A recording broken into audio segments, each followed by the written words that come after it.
We're back kicking it with another great episode here at the Log Cabin Kit, baby. Just got our trusses behind us, all our material loaded up. Boys are just prepped out that slab. We're gonna get going, show you guys a couple water lines, septic systems, and just some more blue collar stuff. Just dug a 12 by 50 new leach field. This old one got clogged up, 50-year system. We're gonna crush this tank up here, put a new leach field in. You can see this shit's disgusting. This was supposed to be pumped and it's not. I cracked this a little bit, but this thing is full. We were hoping that it was down over here where we thought it was gonna be, because we need to cut the existing line into the house, catch it right in front of the inlet, and bring it down and through. I can't even stand here. This shit is disgusting. So we got our height of our leach field based off of finding this number and then finding flow. Got 7 loads. We need 3 feet of bedding for sand material in that field. So I got to clear all this out of the way because a guy's gonna come and pump that tank and needs to get at least 50 feet away from that. So I got to move all this morning. Have to track every single load down into the field, throw it on the other side.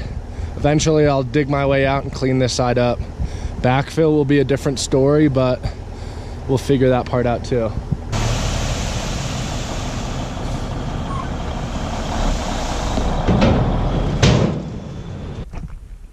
Not even a third of the way. 3 feet of sand. That compared to that. You see, you gotta sculpt this field. It's trying to get 3 feet.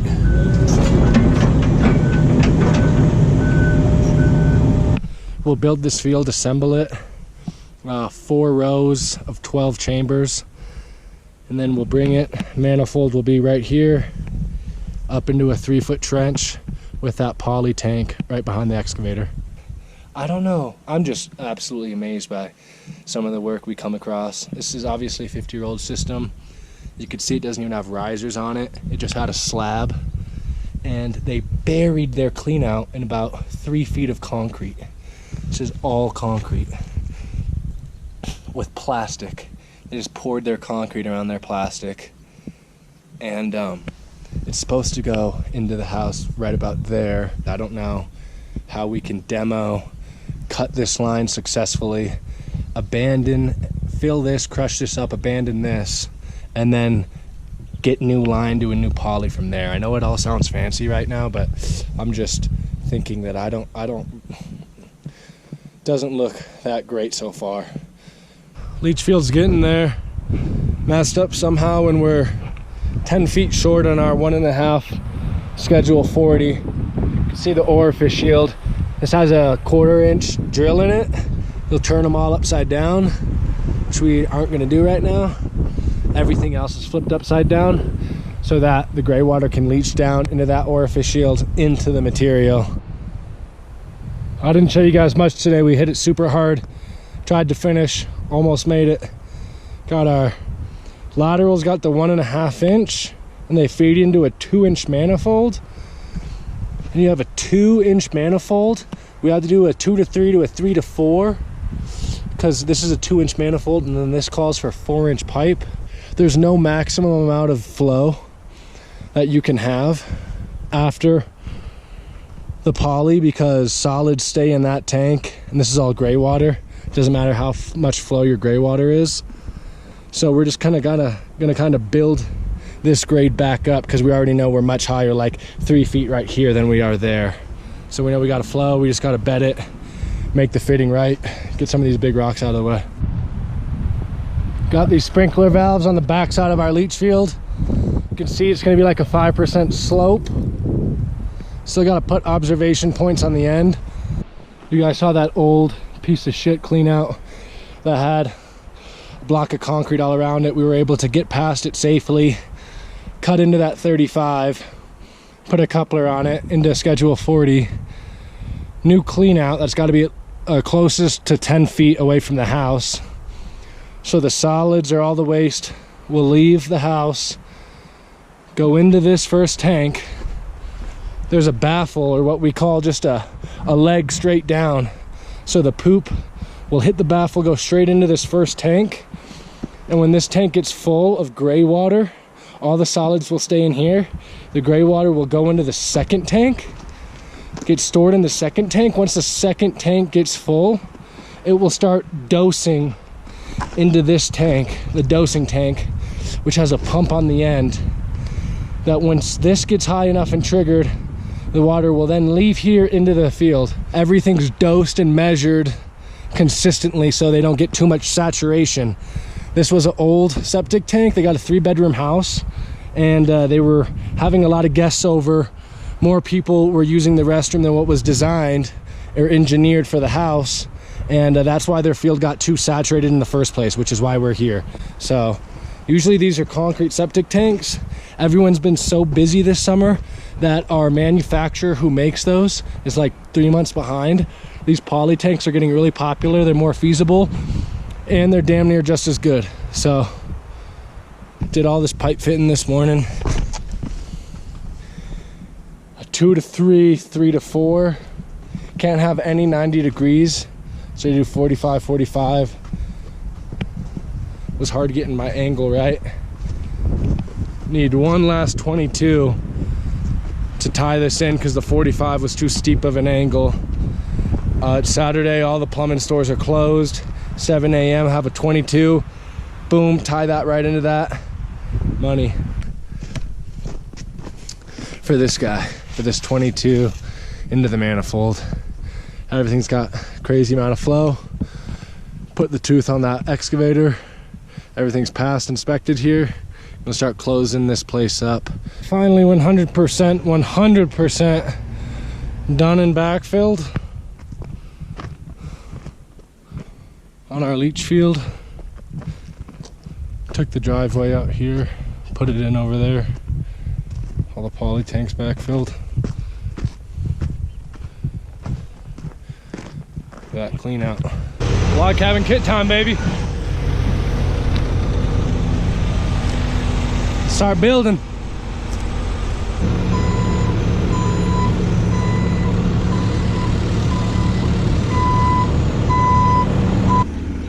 And these plumbers finally finished their job. So now we can prep that slab like we were talking about. Popped that window well in. Boys building slab. 2-inch insulation. We're putting insulation at baseline right underneath our 4-inch slab. Already got ICF, Nadura, no bond breaker on the sides. Got our insulation, then our 6 mil plastic vapor barrier. This is gonna be a monolithic pour, another 8 inches down. We're pouring 2 little pads for the posts for the main floor to sit on, and then the staircase. The staircase will be right in the middle. So we cut this guy out. Put some rebar in it, that'll be a pad. Going around our plumbing, got our water. Water's popping out right here. Electric, gas, dryer, washer, water, heat. All our plumbing, cut our vapor barrier around. I'm starting to lay some rebar. This is all number 5. This is all number 4, both grade 60.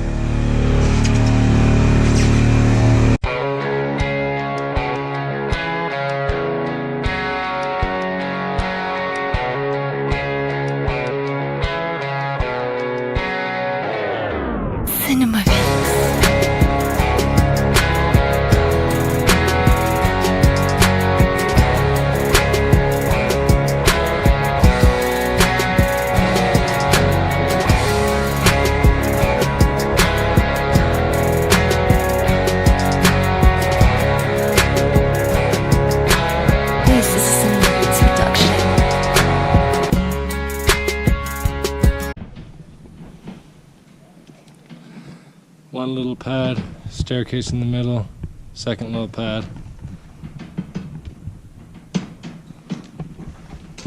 We got the blue board, so we can't really go back and scratch. All the poly's down. We tried sweeping up. Of course, it had just snowed, gave us some weather, so just walking back and forth, getting that rebar, got that poly a little bit dirty, but the boys did a good job sweeping it up. Everything seems pretty airtight. That inspector will be here in the morning. We polyed this first pad. Then you got this 8-inch, and we've got number 5 down underneath on the monolithic. And then we just gridded right over it, so it should be a strong pour. This will be main floor. Build plate a foot high, be a main floor. About to pour this slab, baby. Let's get it done. Make it look perfect.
Production available in today's market. Upgrade your sounds today and start making hits.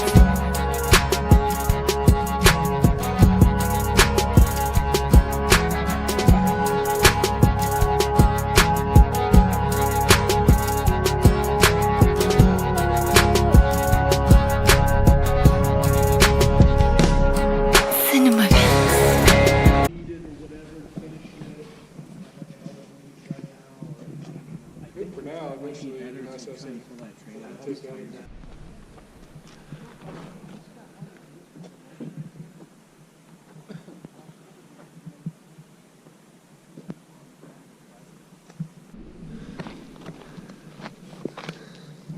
concrete burn. My burn got me bad yesterday. I'm not even gonna show you my knees. Gonna cut this slab. 1 down the 26, 2 down the 36. Gonna mark them out. Feels good to walk on her.